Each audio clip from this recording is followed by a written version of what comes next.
Hi, it's Chris with Implied Music. Well, we're well into October. The nights are getting longer and cooler, the days shorter, the sun is lower on the horizon, and the shadows are longer. Today, I want to talk about umbrage. You may know the word umbrage as it's commonly used, but it's applied to music as well. That chord that's so bright and shiny, can you put a little shade on it? Let's talk about umbrage today.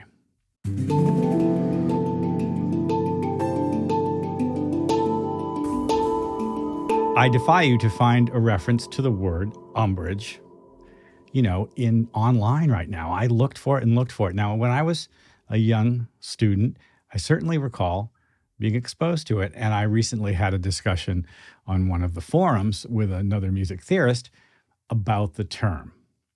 I think it's very closely related to what we're now talking about as modal exchange or modal interchange. And to that end, I've pulled out an old piece, Jacob's Ladder. Listen to a moment of it.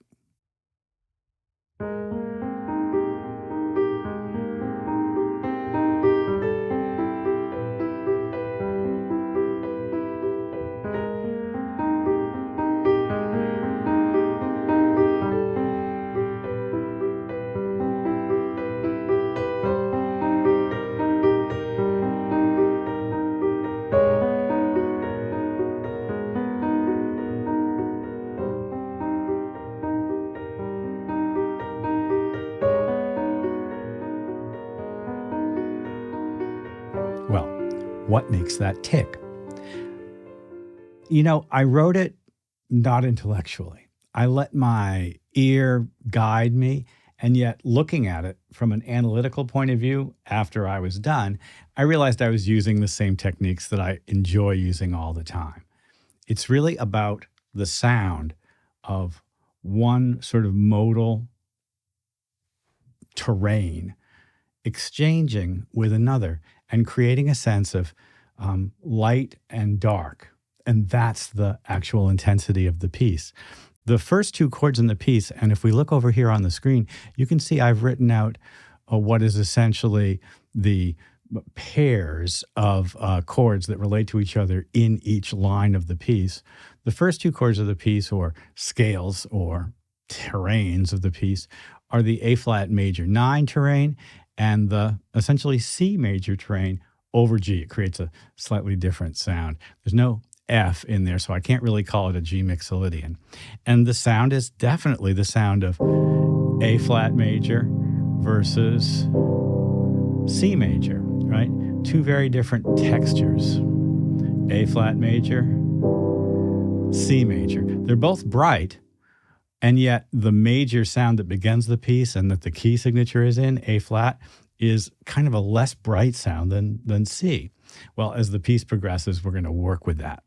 Here's the second thing that I used in this piece, and this is somewhat shameless, but in the sheet music I write prelude after Bach.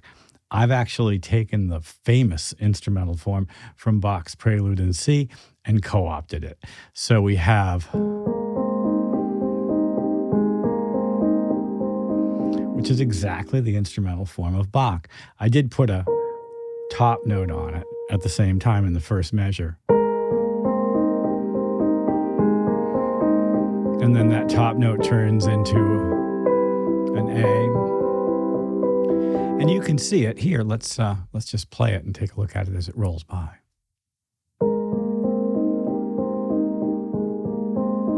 Perhaps you can hear how that top note that I hold and the top of the triad create a little resultant melody. A flat major, C major. It's a kind of a modal interchange. And then umbrage, C major becomes C minor or C minor 7. And so that beautiful major sound gets a shadow cast across it. I love that. Just really simple minor 7 sound. And from C, and this is like, I just love this moment. From C minor, we go to A flat minor. And this is I think, just kind of creating a great bit of tension. My C minor looks like this.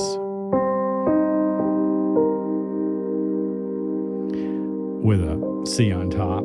And my A flat minor looks like this. And there's a D flat on top.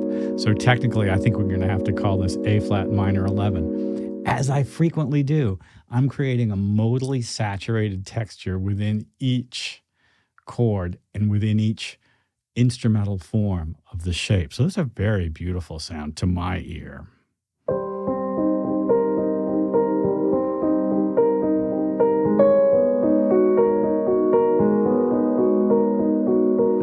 And I can't let that shadow rest for very long. So, of course, from there, and we just heard this line here, we're going to go to like a 5 chord of C major and then C major.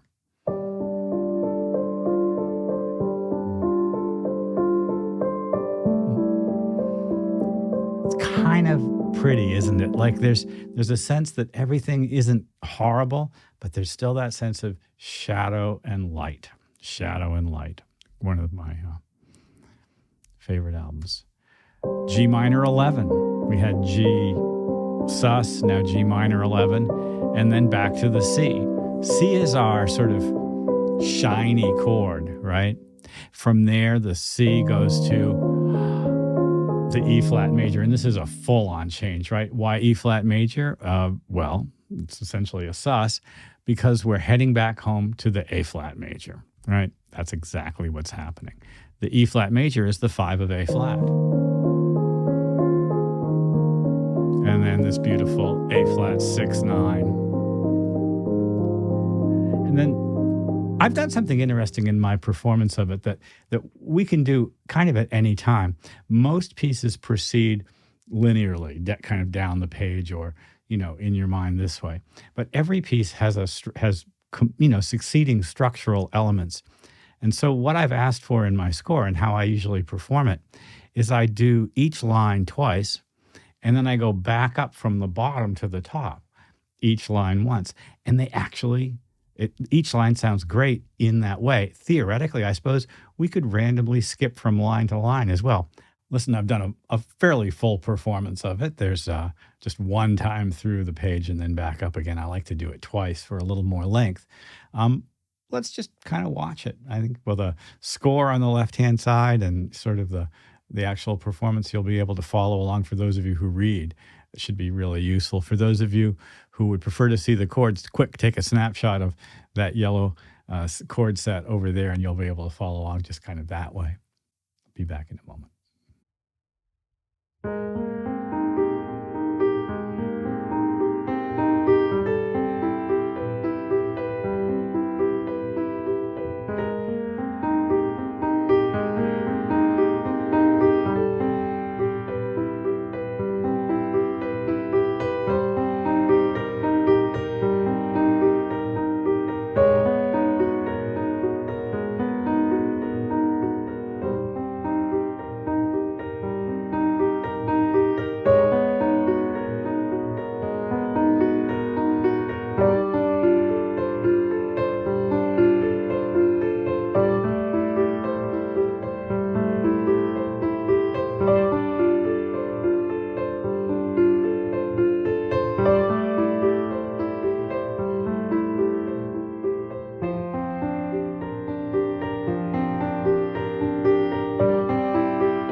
Well, I hope that was useful.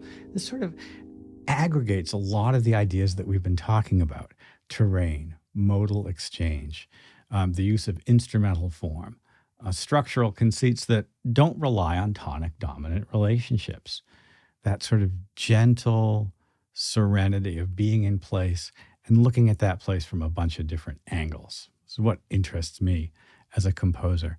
And also, it was fun for me to bring the word umbrage in. I think we should bring it back.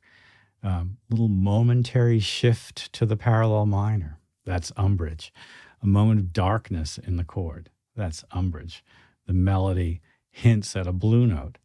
That's umbrage. A shadow in the light.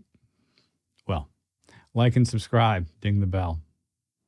You'll be notified when I do my videos. And I'll see you next time.